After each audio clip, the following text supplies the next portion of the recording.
Welcome to the Unofficial Steelers Podcast, the podcast so unofficial it doesn't have a home. Here's your host, from In Hindsight, Nathan Heights. From Steelers Nation Australia, Mark Davison. And from State of the Steelers, Daniel J.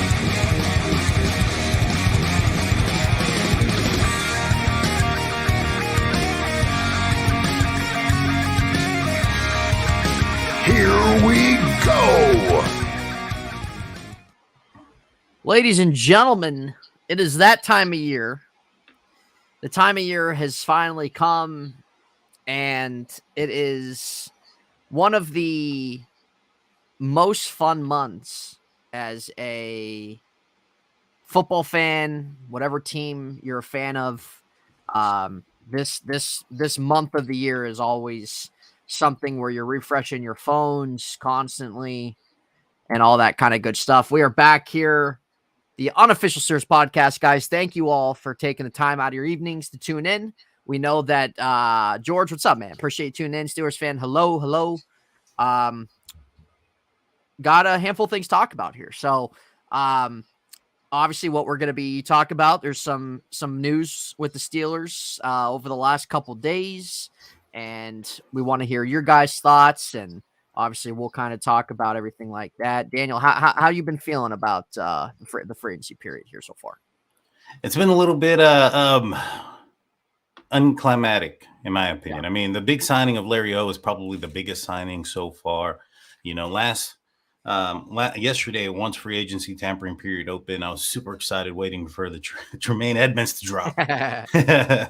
And no, it ended up being not the case. He ends up going to Chicago for a record deal, $80 million for a middle linebacker. You know, congratulations to him. However, you know, it's unfortunate he didn't find himself and his brother, and his brother's still up in the air, but not back with the black and gold. But I'll tell you this, man, yesterday, you know, a couple hours into it, I was like, man, is this the calm before the storm? Or are we going to be not going to do anything .con this this free agency? Because I was getting a little bit nervous there. You know, in my opinion, Patrick Peterson is a fantastic cornerback. He has history. He's older, though, man. He's 32. In my opinion, that's like day 2 signing news instead of a day 1 signing. And so I feel like we kind of missed that out. You know, last year, the Steelers were super involved early on in the tampering period. You know, early on, Mitch Trubisky got signed, the hot quarterback on the market at the time. And the Pittsburgh Steelers were wheeling and dealing. And this year, not so much. You know, I was hoping that Khan would, you know, drop his foot down and put a staple on the Pittsburgh Steelers franchise, and, you know, show that it's now his team as a GM, and he's going to construct it in you know, the way he wants it to be. And so a little bit on the unclimatic side of things, in my opinion, but it's still early. It's still early. Hopefully there'll be some moves. Hopefully Edmunds finds his way back as our safety.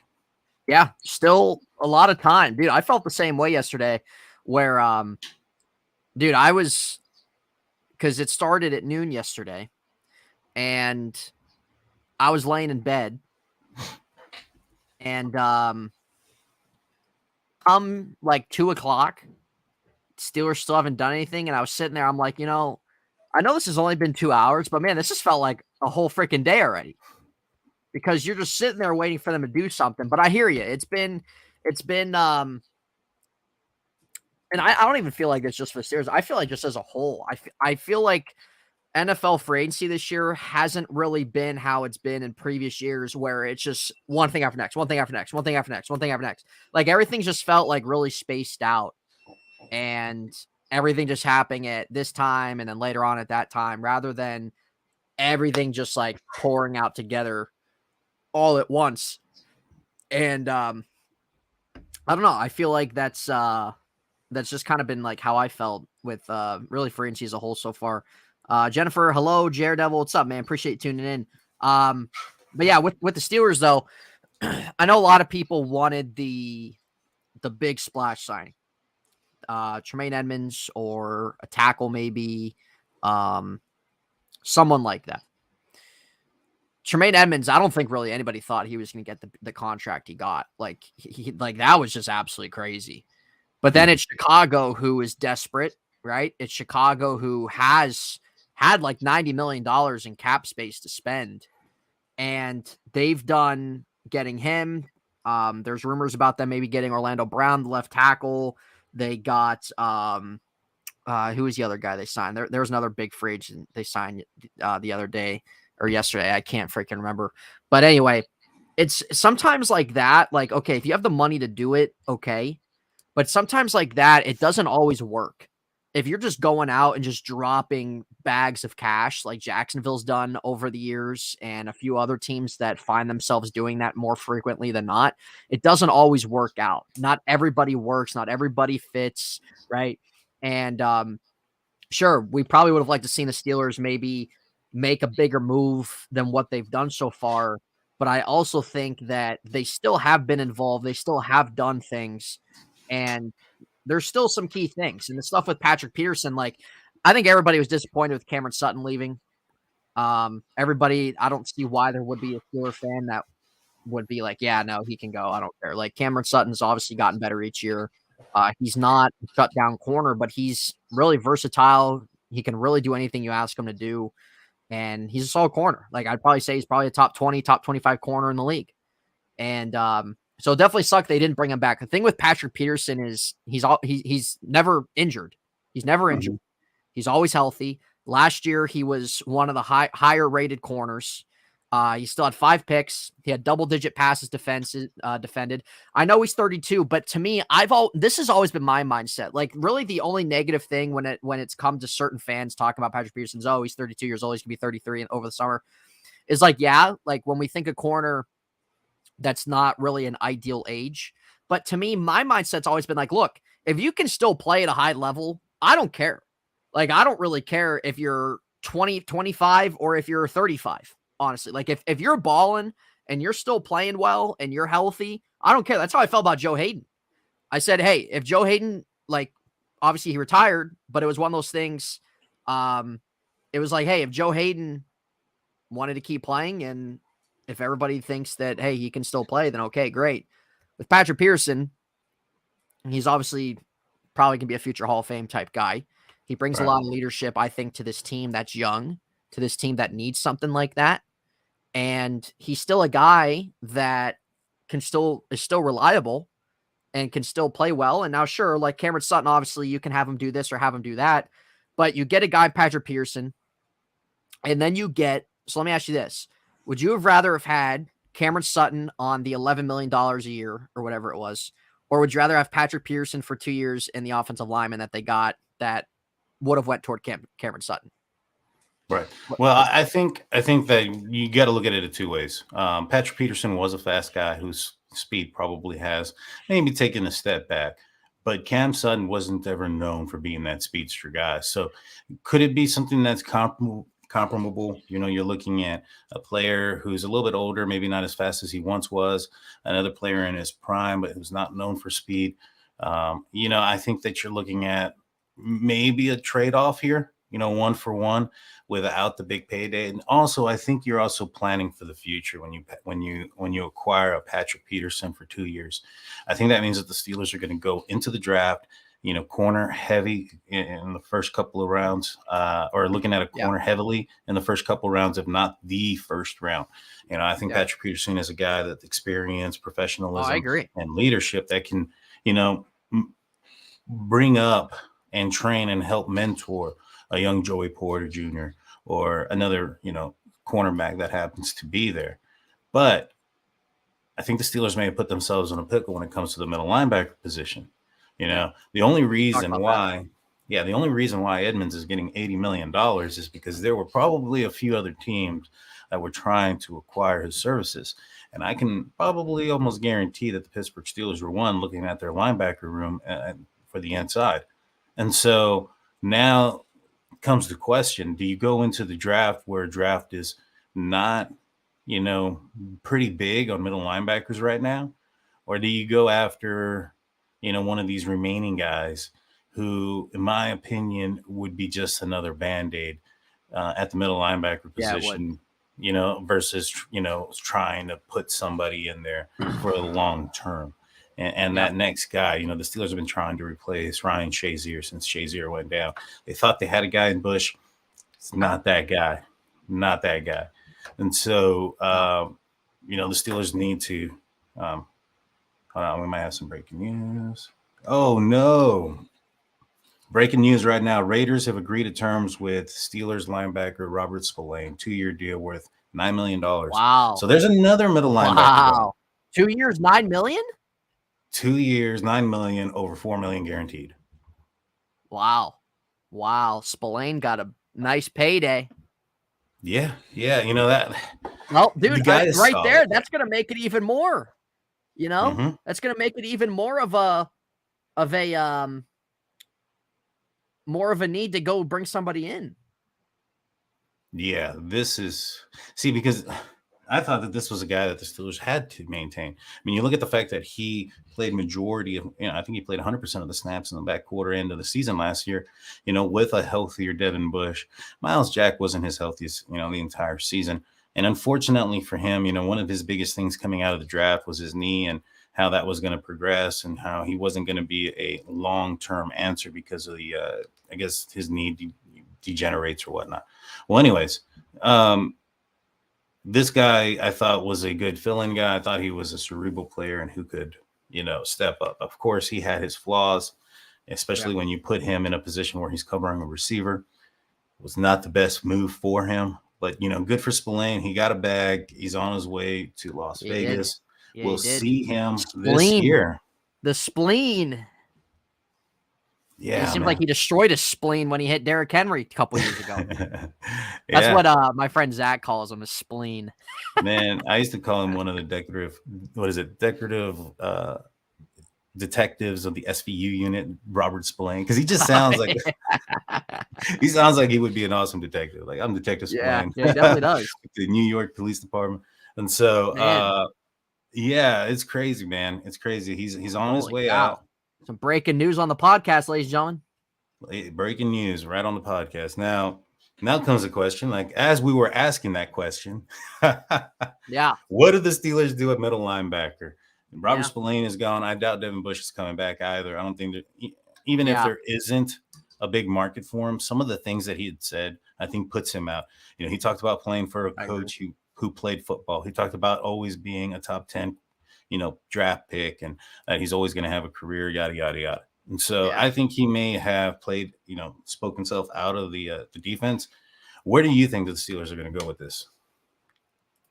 Well, I think definitely, like, I've been pleased with what the Steelers have done. I still want them to stay aggressive and not saying, oh, you got to go just drop a huge bag. But stay aggressive, stay continuing to do what you got to do. And I still think they will. I still think Omar Khan's got a few things up his sleeve still. They know the lack there at inside linebacker. They do. And there's a handful of guys that have already been off the board. Guys that are left remaining. You have Zach Cunningham, who played for the Titans. He's 28. You still got Levante David, though he's 33. So, again, that would be a Band-Aid. You got Denzel Perriman, who's 30, was on the Raiders. You got Van Der Esch, but he might go back to the Cowboys. Kawan Alexander. You got who else is there? I don't know if everybody's on this list or not. I know that there's Drew Tranquill, who's on the Chargers. He's okay. Yeah. A lot of the names are off the board, but there's still some guys on here that I still think that if they would go make a play toward, that can at least somewhat be impactful. I don't really view any of these guys like being the, being the next formidable force at inside linebacker, but you can't go in with nothing. You can't go in with just Miles Jack, whatever you do with his contract, and then you draft some. You can't. You have to go out. You got to do something like that. So I would still bring in an inside linebacker on the market, somebody that you think can be a somewhat of a difference maker on the defense. You keep Miles Jack, you have Mark Robinson. Maybe you draft an inside linebacker in the middle round or something like that. Somebody you think can can work its way. Maybe, I don't know, maybe they make a trade for somebody. Maybe there's somebody like Stephon Gilmore just got traded for a 5th round pick. Maybe there'll be somebody on the market at some point where maybe they trade a draft pick for or something like that. I don't think that's something that you can rule out, but I think the lack of doing anything inside linebacker in free agency this year has disappointed a lot of Steeler fans. Like Tremaine Edmonds is somebody like they weren't going to compete with that. But you look at like TJ Edwards and the contract he got, he was the other guy with Chicago. You look at like Eric Kendricks, David Long, Azeez Al-Shaair that was on the Niners, signed a deal with Tennessee. So yeah, there were some guys, Kaiser White signed a deal with the Cardinals, 2-year, $11 million. Like those are still deals the Steelers could have did, but who really knows how much they valued them. But I still think that they should bring an inside linebacker in, have Miles Jack. If you want to draft one, you can do that, or you can still trade one. Simpson out of Clemson. I don't really know too much about him, but he's not going to go in the first round. So, and who knows how much he'll go in the second round. I don't know. I think inside linebacker is definitely the biggest thing that has disappointed Steeler fans that they haven't tackled yet. So, what do you think? Do you think that they'll get one of these guys on the market, especially with Spillane leaving? I would hope so, man. I mean, even if they were to go, even if they were to think about maybe developing somebody in the draft, maybe even going after a Nolan Smith who's an edge rusher and transitioning him to the inside, that's going to take time. That's going to take time for him to learn. You know, a lot of folks have been saying that, hey, get Nolan Smith, ran a 4.3 40, metrics, agility metrics off the charts, has the intangibles, have what you want in a middle linebacker. He's a little bit undersized for the outside, but he's a good size for the inside. And so, perhaps, but you would still need to mentor that guy or whoever you get, because the middle linebackers in the draft are not, in my opinion, I don't think you're going to find a day one starter in the draft. So it's going to take time, regardless of who it is that you pick up, to get them in line, get them in check. We don't want another Kendrick Green where we're getting a guy, putting him in just because he plays the position and it's the last guy left. And look at how that ended up. And so, man, I think that might be the decision. I would think that they're going to have to pick up somebody. I mean, do you think that this is starting to look like maybe a choke job? Is Khan choking on the middle linebacker position here? It honestly could be, because so many guys have come off the board already and they haven't done anything about it. Like inside linebacker was probably arguably the biggest position of need going in the offseason. I agree. And they haven't done anything. Now, because they haven't done anything, it doesn't mean that they've had a bad offseason. I think their offseason's been fine. I think they've tackled a few important things. And like I said, they don't need to go make the drop the big money bag necessarily. You can really bring in some quality players to really strengthen whatever aspects of your team. And you can't pay everybody. You're paying a few guys on defense some good money and stuff like that. But when you're not really paying the guys on the offense, that's really what I was preaching, is that, and there is still time, absolutely. But what I was just really preaching is like, hey, you're not paying really anybody on offense. Go utilize your money toward the defense, strengthen the team as a whole, and take advantage of it. And they've been involved. I don't necessarily want to say they've been like aggressive necessarily the way that I hope, but they've still been involved. They've still done some good things, I think. But don't let up on that pedal. Push that pedal maybe a little bit harder. Push that pedal a little bit harder is kind of how I want to say it. So now, inside linebacker with Spillane leaving, I think really everybody considers say, okay, the Steelers got to bring somebody in. And even if they make a trade for somebody, maybe there's somebody that is on a team, maybe a team shopping, like what the Cowboys did with Gilmore. Maybe you give up a middle round draft pick for somebody. Maybe that's something that could happen. I don't know. But what I will say is I still would even be all for them signing another corner. And Byron Murphy posted a picture on an Instagram of him in a Steeler jersey. Oh, yeah, I saw that. So now, even if they would sign another corner, I don't think that takes away them from drafting one in the first round, because Levi Wallace is only on a contract for one more year. Patrick Peterson, 2-year deal. And then if you sign another guy, somebody that maybe plays more that slot, you can still draft one in the first round, and there's your 4. So I don't think it eliminates the option of drafting Joey Porter or Devin Witherspoon or Christian Gonzalez or anybody like that. But I would still be for them signing another corner just because you never know if somebody gets hurt. And I just think with Cameron Sutton too, it definitely he did both things. I don't know though. I don't know. And you still got Terrell Edmonds. What's going to go on there? Another middle linebacker just came off the board. Van Der Esch was re-signed to the Cowboys. Go to Cowboys. Yep, 2-year, $11 million. You see, and these aren't deals that you would have, the Steelers cannot not afford. Dude, like 3 or 4 inside linebackers have signed for that contract. 2 years, $11 million. I know. So I don't know what the mindset is. I mean, they haven't restructured anybody yet. They haven't really cut anybody except for William Jackson yet. Right, that's true. It's like, what are you doing? I like the Larry O signing and the KZ signing. Those were big for me. Those were definitely needed. But the middle linebacker position is one that is a huge hole. And like we said before, they've been filling that position up with Band-Aids ever since Shazier went down. I mean, maybe right. Devin Bush wasn't a Band-Aid or not supposed to be a Band-Aid, but it didn't work out. And so even with his poor play, the Steelers have been trying to fill in that gaps, that gap there with somebody like who you have Joe Schobert, you've had Miles Jack, Robert Spillane play 100 snaps. And then it's just a rotating door with middle linebackers. And I'm just super disappointed at the fact that they didn't attack this position. And I feel that there's going to be a big hole there. And I don't know if with the players left available, if we're going to find that diamond in the rough, that's going to be that next guy. You know what I'm saying?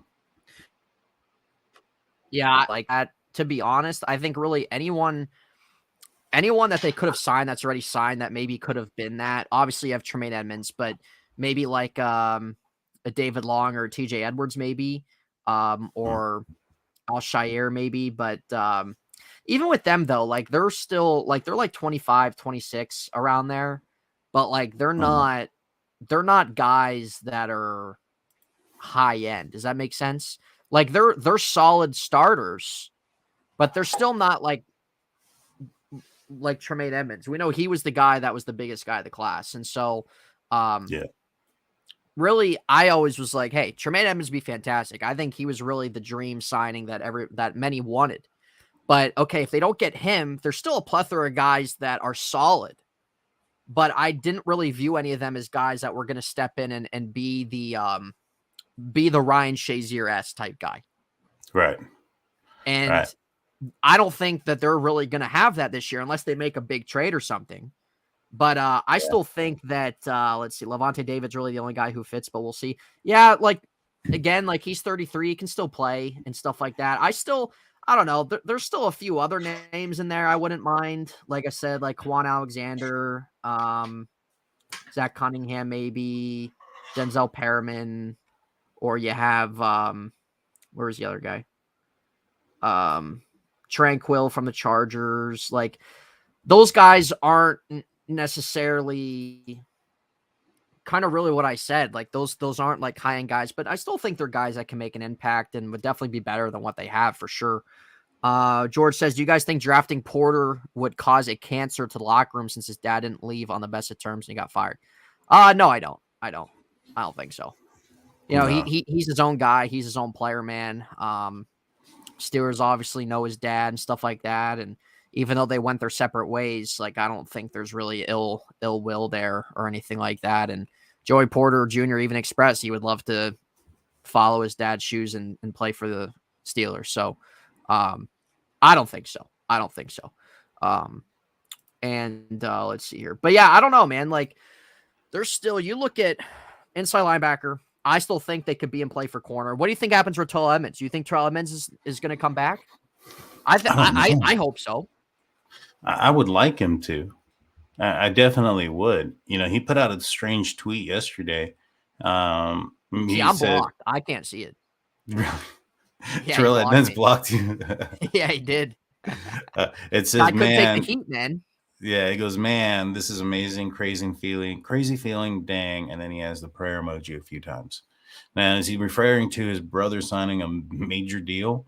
Or is he talking about maybe he's getting his own deal Maybe. somewhere? You know what I'm I don't saying? know. But These athletes like to play these games, man.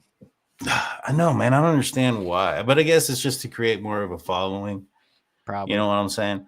And get more Yeah. people to follow them and get more of a buzz. Yeah. Um, Edmonds went the entire free agency last year before he signed back with the Pittsburgh Steelers. Do you think that's going to be the same situation this year? He's gonna sit it out and wait until he gets the number he wants. Who, Terrell? Yeah. He could. I don't think he's going to get a big contract necessarily, but I think he'll definitely get a raise what he got last year. Builder's like, yes, Splain is gone. Haha. Yes, that bum. Yes. Acknowledge the tribal chief, man. I see you acknowledge Roman Reigns. Yeah. We talked about Splain. We pretty much just said, with him being gone, I think a handful of people expected him to be back. But with him being gone, it definitely puts a lot more pressure on the Steelers to bring somebody in. So, yeah, it's like with Terrell Edmonds, they liked utilizing all three of those guys last year, and I would like to see some of that again. But Kazi's a guy that's played in the slot too. So why couldn't they, if you bring Edmonds back, why couldn't you, if you don't sign another corner, why couldn't you utilize Kazi in that role a little bit? I'm not saying he's your starter, but why wouldn't you think that maybe they would put him in there a little bit more, especially since they don't have Cameron Sutton anymore? I would assume so, and I would assume that KZ could be a guy that can fill in if Edmonds does leave. You had mentioned another linebacker, Kazir White. Yeah, he signed with the Cardinals earlier today. Yeah, he signed. Yeah, he's gone too. I But just dude, saw that. look at all these inside linebacker contracts: 2 years 13, 2 years 11, 2 years 11, 2 years 9. Vander Esch, 2 years 11. Like, I don't know, man. I don't know. I mean, even TJ Edwards, 3 years 19. I mean, it's a big gamble too if you're going to go in the draft trying to acquire a middle linebacker in the second, third round Yeah, and it's hope just that not they're the move, there. dude. It's just not the move. You know what I mean? That's a big gamble. That's how you end up with like an Artie Burns. Yeah. No, absolutely. You know, There he is. There he is, guys. There he is. Maybe they're eyeing Branch in the draft. Yeah, he's a guy that can play safety and corner. Like he'll probably go somewhere in the first round from Alabama. I think he went to Alabama. But he might be a guy too. You know, he might be a guy too. But yeah, I'm happy with Ogunjobi come back. They had to do something there on the defensive line. I thought that move was fine. Even like, I don't know, what do you think about the lineman they signed today? career backup, man. You know, maybe perhaps he pushes, Kendrick Green off of the roster. I think that's a move. That's where he's going to be at. And I've heard he can play started center. 11 games though last year. Right, but I don't know, man. I don't think he's a guy that's going to be. I mean, you look at the contract too. It doesn't sound like he's the starting guard, for the Pittsburgh Steelers. This sounds more like a depth piece to me. I think they signed him. I think worst case scenario, that's what he'll be. Yeah, I think he is going to be replacing Kendrick Green for the primary backup. Maybe perhaps the Steelers don't go after it or re-sign or keep. I'm not sure where J.C. Hassenauer is on the roster. But if you got another guy who is a center that can fill in a punch, who has starting experience, I think you make that move and you put him there. Right. Yeah, he thinks he thinks I think they signed an all pro lineman. Yeah, you're right. Yeah. Oh man. He did start 17 games for the Eagles a couple years ago when Weidl was there. So maybe he had some influence on bringing him in, maybe. Yeah, I think it was reported that Weidl thought he was a starting guard quality, and so him coming in, it'll give competition there. Yeah. It will. It'll give some competition there to Dotson, I'm sure, and stuff like that. I still want to see them draft a tackle with one of their first 2 picks, though. And I still want to see that. I still do. Yeah, I wouldn't mind seeing it either. You got 5 really strong tackles that all can go in the first round, and the Steelers have that 32nd pick too. So, You think the Steelers are going to move back a little bit to acquire more picks? You know, that's something that hasn't been done since Big Snack, Casey Hampton. Yeah. Yeah, that was the last time the Steelers moved back in the first round. I think it just kind of depends, like how much value that their 17th pick has. If anybody wants to move up, if there's anybody that they think they can get later on. So, I don't know. Let's see what else here. But I did like the Larry O signing. I thought that we needed somebody up front.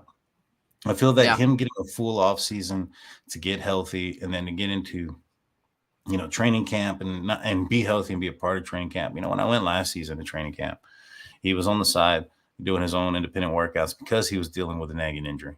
This time he won't be having to deal with those things, and he'll be able to be a full participant. And, not only does that help him, but it helps his teammates around him learn him better and build that camaraderie and that chemistry that's, man, it's overrated how much, the ability of knowing each other and working as a complete unit can be. And so, I think that's going to help out. But you got a big hole in the heart of the defense of the middle linebacker position. That's where, these things can be cleared up. I mean, there was so many times last season when I went back and watched the All-22, and I'm watching the defensive line do what they got to do, and they make lanes for the linebackers to do their job, to go in there and stop the running back. And for whatever reason, the middle linebackers are attacking the tight ends or the blockers that are coming off the side instead of coming and going straight up and filling in the gap. Yeah. And that happened too often. I felt that if the Pittsburgh Steelers had a middle linebacker of, a quality middle linebacker, that they would have had a much better season defensively, even though their season wasn't that bad, honestly, especially when you look at how often they were on the field or left on the field, especially early on in the season, the injuries that piled up, things like that. Yeah. They, feel like just they're freaking inside linebackers last year, man. Like, we're just freaking scared. Yeah. Z's had an issue with the Steelers bathrooms, man, ever since he went to that Ravens game with me. Oh, yeah. They've upgraded the urinals. They have, but I don't know. They got to upgrade some more. So I think they're supposed to in the offseason. I would hope so. Pissing in a tub. Yeah, those are gone, man. Those are gone. They've replaced they actually got the urinals now. They got the urinals. That was the biggest news so far. Free agency is that the Steelers have signed a company to come in there and replace. Steelers getting urinals, man. We get new urinals. Yeah. Let's see what else here, man. Let's see what else. What do you think about? Yeah, go ahead. So do you think that? So you're saying that you want the Steelers to still sign an offensive lineman, possibly a cornerback is still probably on their market. I mean, especially when you look at the fact that they haven't been hiding the fact that they've been going and watching pro days and talking with cornerbacks from all over the place. Where does a middle linebacker fall in your draft, in this upcoming draft, especially with the need that they have? What round would you be selecting a middle linebacker? Probably maybe that second round pick that they have, maybe if there's somebody there they really like. If not, I would say maybe the third round. But again, it's like at that point, like it's hard to picture that guy really stepping in right away, ready to play. And it's not to say that guy couldn't be good here or anything like that, but you get my point. I think inside linebacker for them needs to be a number one priority right now. For like the next guy that they're going to bring in free agency, I want it to be an inside linebacker. It's got to be. Yeah. It's got to be. They've stood pat with it. Maybe these guys they didn't really like. I don't know. I don't know. Who knows what their freaking mindset was on it, man, to be honest. But I don't really think that they're going to do anything much with the offensive line for agency. I think they're going to draft a tackle with one of their first two picks. I really do. Corner. I'd still like to see them draft a corner. Maybe they're at 17 too. And I'd still be fine. Like if they signed a Byron Murphy or a slot guy, somebody in there too, Pat Pete, your rookie, Levi Wallace, who's got 1 year left. And then your slot guy. I'm fine with that I think that's an upgrade than what you had last year. If you want to do that, Terrell Edmonds, we'll have to wait and see on that. They still have to restructure contracts, which they haven't done. They still got to make cuts, which they haven't really done yet either. So they can still make space for their cap and stuff like that. I don't know. Do you think they'll sign a veteran wide receiver here? There's a few names that went off the board. Nothing crazy though. I mean, they might. They might. I think. I don't think that their It's not wide really a receiver room priority, is. but maybe down the Yeah, line. yeah. I mean, you gotta let's look at who they have. They have Deontay Johnson, which is probably one of the best separators in football when it comes to coverage.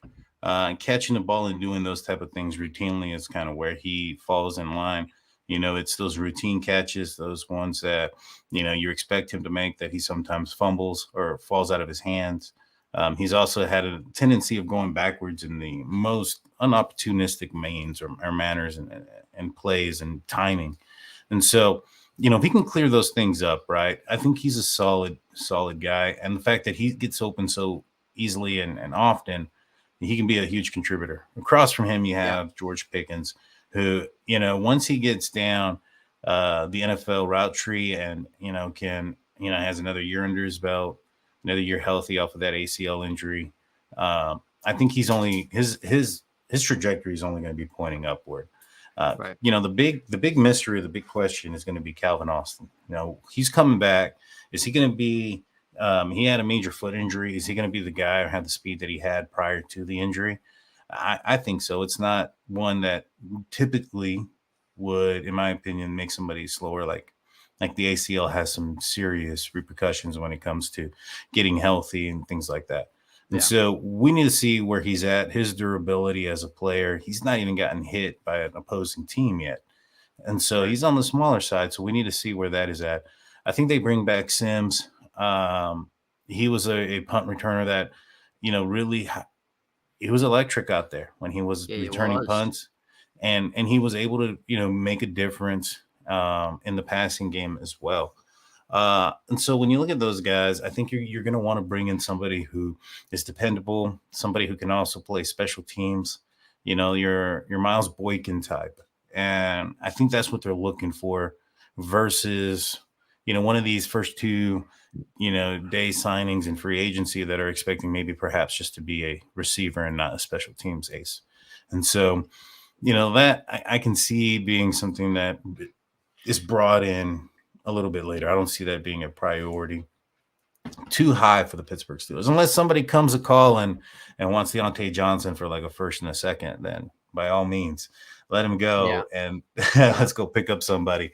But if that's not happening, I think that the room is pretty good. We saw what it was with Claypool, and I don't think Claypool is that horrible a receiver, but I think it had more to do with the fact that you had just way too many what's the word I'm looking for? Mouse to feed. Exactly. Yeah. That's why I don't want him to take a wide receiver at 17. Right. I agree. You can take advantage, man, at that 17th pick with a couple different positions that you could really strengthen. Wide receivers shouldn't even be a thought. So, I feel like a lot of people on Jordan Addison are the Pitt fans that just want to see him and Pickett back together. So I don't know. That's just me. I agree though. I agree. What about let's see here. I mean, even like, man, I still want to see them too. Note Addison, please. I'd still like to see them too bring in a third edge guy in free agency. I'd still like to see them do that. I agree. They definitely need one. I mean, the level of play falls off a cliff once TJ Watt and Alex Highsmith have to step out. Jameer Jones, Malik Reed, those aren't answers. No, thank you. Yeah, when you look at how much time that these players do take off because of the fact that they're, high performance athletes that perform highly while they're on the field, that's going to, come with some fatigue issues. And unless the Steelers are getting constant 3 and outs and the offense is holding the ball for a significant amount of time, TJ Watt and Alex Highsmith take off about 25% of snaps on defense. And so we need somebody to fill that in. And I think it's super important to get somebody of quality. Now, there's been a lot of rumors that person is going to be Bud Dupree. I, for one, wouldn't mind seeing him back. I think he, having TJ Watt on the other side of him really elevates his game. It lowers the pressure. He can be the Robin versus the Batman. And when TJ is, forcing quarterbacks out, he can be that cleanup guy. And, I like what he has, and I don't think he's going to be a threat to Alex Highsmith's future with the Pittsburgh Steelers. You know what I'm saying? Yeah. So, Yeah. I will say this also. Oh, no. Another little bit of news that just came out. The Chargers are releasing starting guard Matt Filer, former Pittsburgh Steeler. Did you bring him back? See you later, Matt. See you later. Yeah. Steelers fan. I believe this is your wife. She says she wants a new quarterback. Yeah, she's not so much of a fan of what quarterback does your wife want? She wants somebody. So her biggest problem with the quarterbacks, and this goes back to Ben as well, is she gets anxiety when they hold the ball in the pocket. She's like, throw it, and if they don't, and he's running around, she's like, we need somebody else. Yeah. Well, then let's just get a new quarterback every year then. Right. I used to tell us, man, you ain't getting much better than Ben right now. It's just what it is. It is what it is. Yeah. But, with Pickett, I think that, going into next season, I think it's a big year for him. He had last year, he finished the season strong. There's still a lot of questions about, the fact that he had more interceptions than touchdowns, things like that. Those people, there's going to be those comments. And the only way that he's going to be able, to silence those is by going out there and performing. And he's going to have that opportunity. He's already out there in Florida with the guys, throwing the ball around, building that chemistry, building that camaraderie, building that, what you need for it to be successful. One of the things that he came out and talked about last season was that he didn't even talk to Coach Canada until he became a starter. And that was during the toughest part of the season going in against the Bills. And so, they didn't get a chance to really feel each other out prior to the season. They had to wait until the season started and him get rushed in there before they got the understanding of each other's dislikes, likes, things like that. And we saw that coming together at the end of the season. I would like to see that continue. And I think if it continues, then we don't have to worry about the quarterback position for a while. It is what it is. I mean, there's been a lot of like these sports media talking heads guys that have talked about quarterbacks and not putting Kenny Pickett in top quarterbacks under 25 on rookie deals and things like that. I think they put Mac Jones above him. I think it was Florio and some other host of his. And a lot of people were looking at that as probably throwing some shade at Kenny Pickett. I hope he sees it. I hope he uses that to fuel whatever drives him to be a competitor. That way, when he comes out this upcoming year, we can see an offensive, explosion. Hopefully. Yeah. I mean, we can only hope, right, at this point. Yeah. No, you can. I think really the key thing is people looking at him. Look what he did after the bye week, because that first stretch of games for him was tough. They threw him into a pretty crappy situation. And when you look at everything after the bye week, really a lot of things started coming together with a lot of things on offense. And I think if you look at that and you take away how he finished everything, I think it should get everybody encouragement and confidence that, okay, if he can continue to build off of that and the Steelers can do what they can to put together, take advantage of who you're paying, who you're not paying right now, it can really set them up, not just the quarterback, but really the team as a whole for more success than what they had this year. And they can get back to maybe winning the division and getting in a playoff spot or something like that. So that's what I look like. That's what I look at with him. I don't just look at his stats or anything like that, because he struggled a lot when he first came in, like he did the first 4 or 5 games or whatever it was. Like he did. It wasn't pretty. It wasn't good. And I put a lot of that on Tomlin and the team. Like, it wasn't an ideal situation for him. But after the bye week and everything started settling down more, things started clicking more on the offense, and he didn't really turn the ball over. Right. And they won games, and they were finding themselves scoring more than 20 points a game. So I think those are things that you want to look at. The red zone problems were still a thing. Those are things that they have to get a lot better on. But I think when you look at it in that respect, I think there's a lot more to take away from. So I think that he's I think he he knows what he's got to do, of course, and he's a competitor, man. He definitely is. There's no doubt about it. All you got to do is watch him. He's a competitor. He's a leader, and I'm excited to see what he's going to do year 2. So, what about Mitch? You think Mitch is going to stick around? You think they're going to freaking cut him? I was hoping they would, but the more we go into this, it sounds like more and more he's going to be staying. Which, in my opinion, I guess it's not the biggest thing. He's a backup. He's not going to push. He's not going to push Kenny Pickett. Kenny doesn't have to worry about heat coming from behind him or anything like that. And so they can move forward with that understanding, knowing that Kenny's a starter. And really work together. I'm not opposed to it, but the Steelers are the type of team that is the type of team that, man, I forgot where I was going there. I got a message. It just completely threw me off. What was I saying there again, Nate? I'm sorry about that. Just about we were talking about Mitch and stuff, and then if he was going to get cut. There's the saying, the Steelers want victims. I mean, they want volunteers, not hostages, right? He came out saying that he regretted signing with the Steelers so early, wish he would have taken his time, yada, yada, yada. In my opinion, that sounds more like a hostage than a volunteer. And so, he's out there, he's passing the ball, throwing the rock around with Kenny Pickett and the receiving group. And so he's showing that he's still a team player.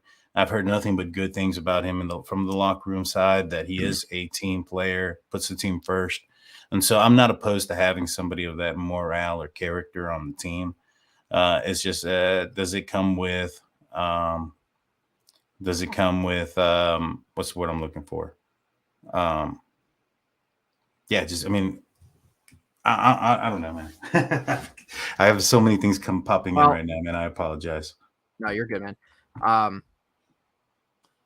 Yeah, I've work's been calling. I think it probably just depends how they value. What's that? Yeah, nah, man. Just work's been calling me for the last 10 minutes. I might need to jump off here pretty soon. Yeah.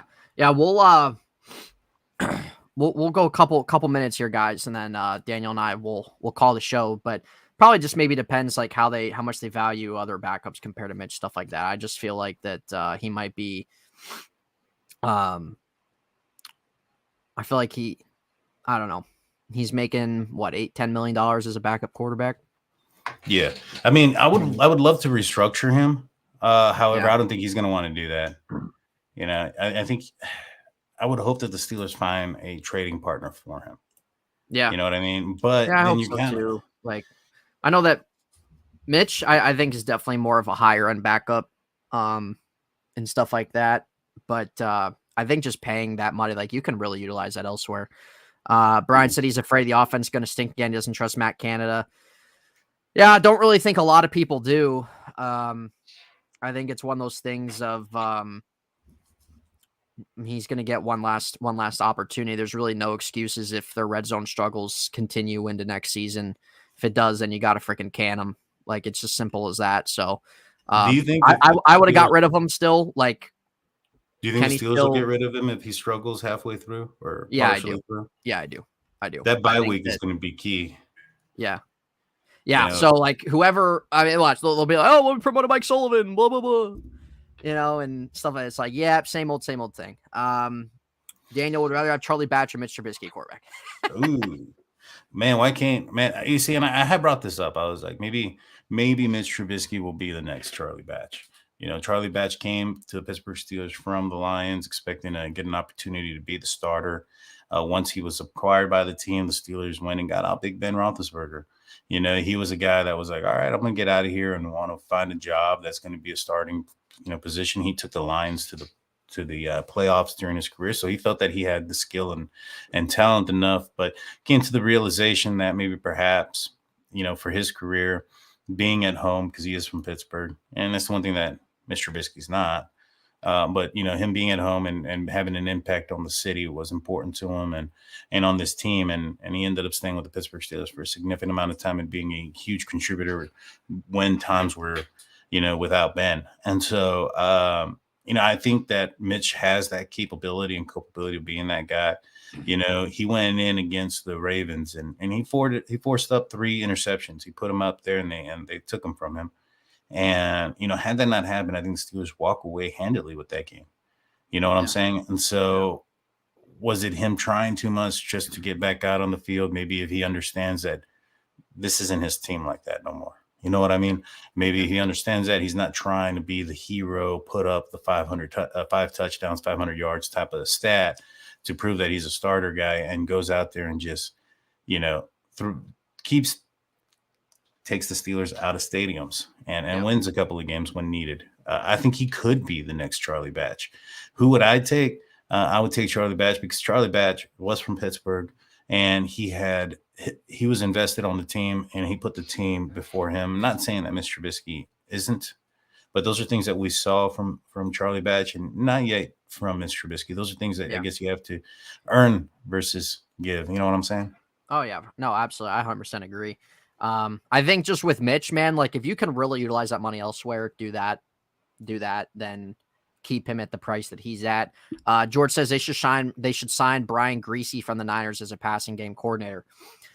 Well, I don't really know what his contract is or if the Niners would let him go, but I've definitely been on board with them bringing in a guy to aid Matt Canada in the offense, just because it seems like Matt Canada's more oriented on running the football.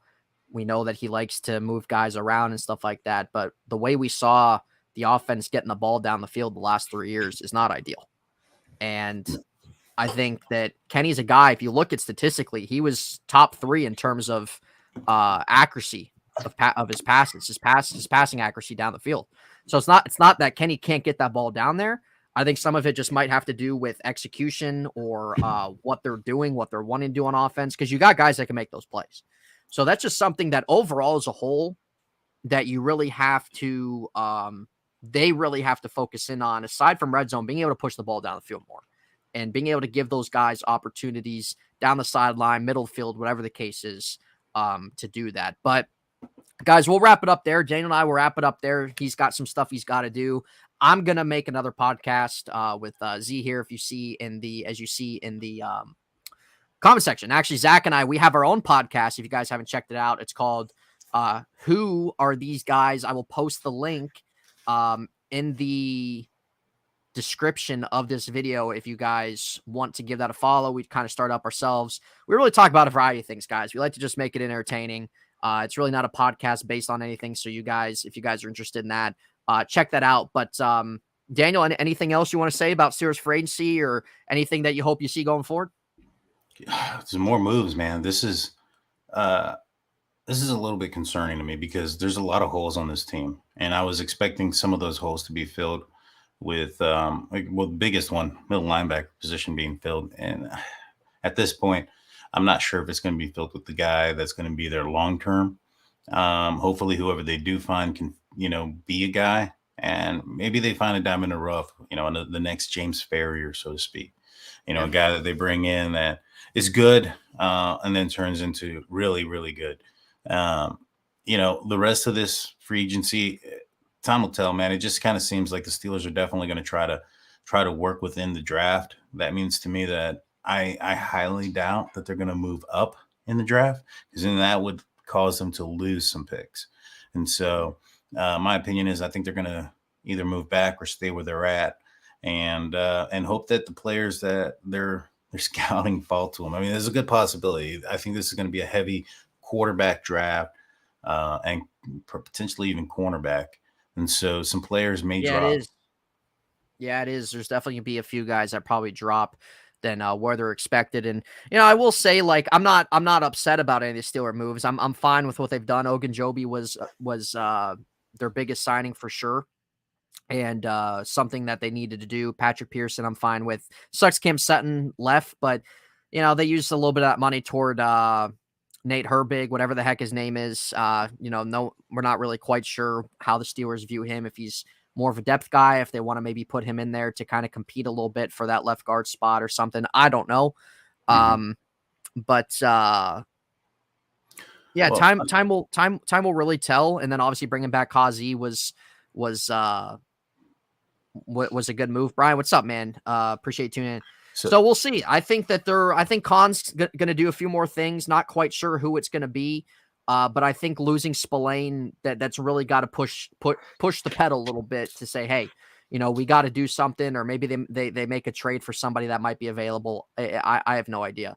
But we'll see. We'll see what happens. There's still plenty of time. This is only day 2. It's only day 2 and stuff like that. So, they've been active, but I think a lot of us probably wanted them to be a little bit more aggressive with certain things. So it is what it is. George, what my podcast is, it's called Who Are These Guys?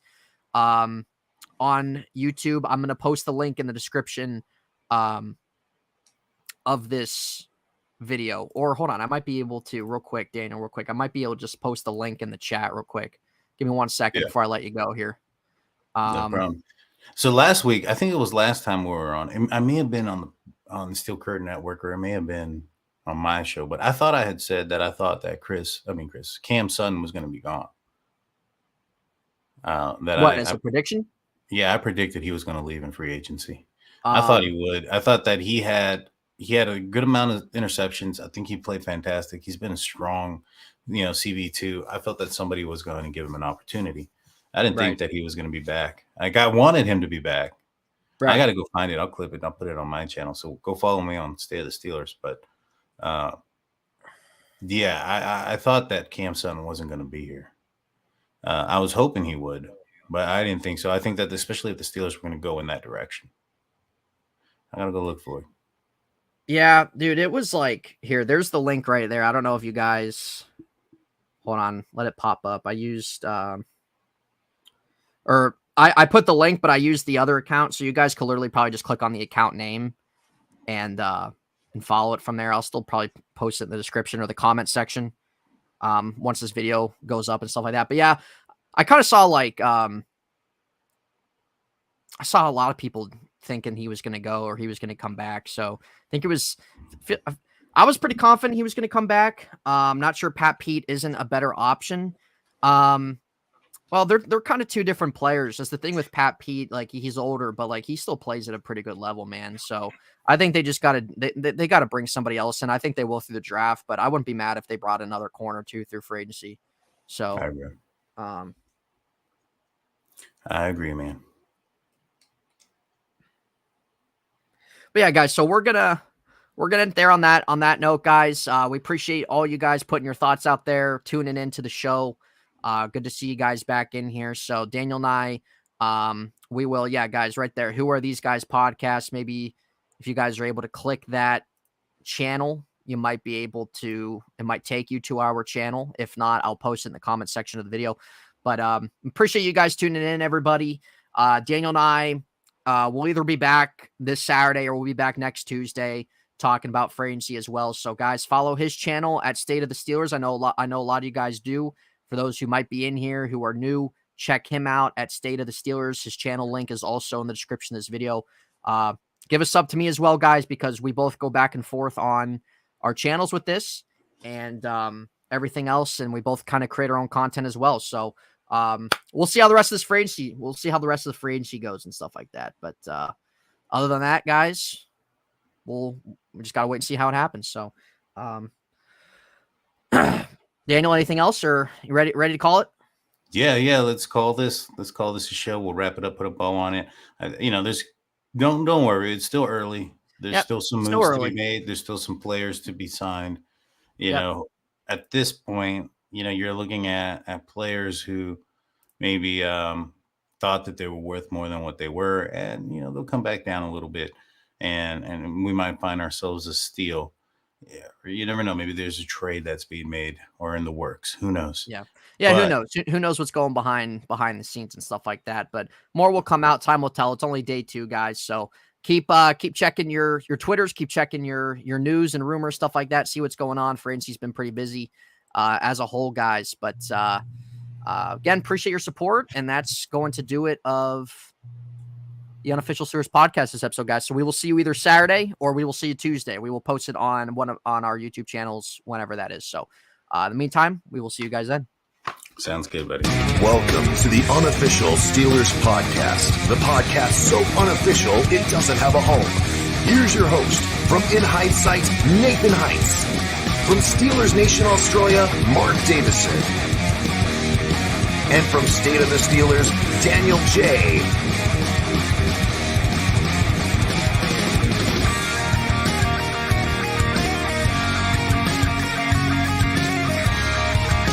Here we go!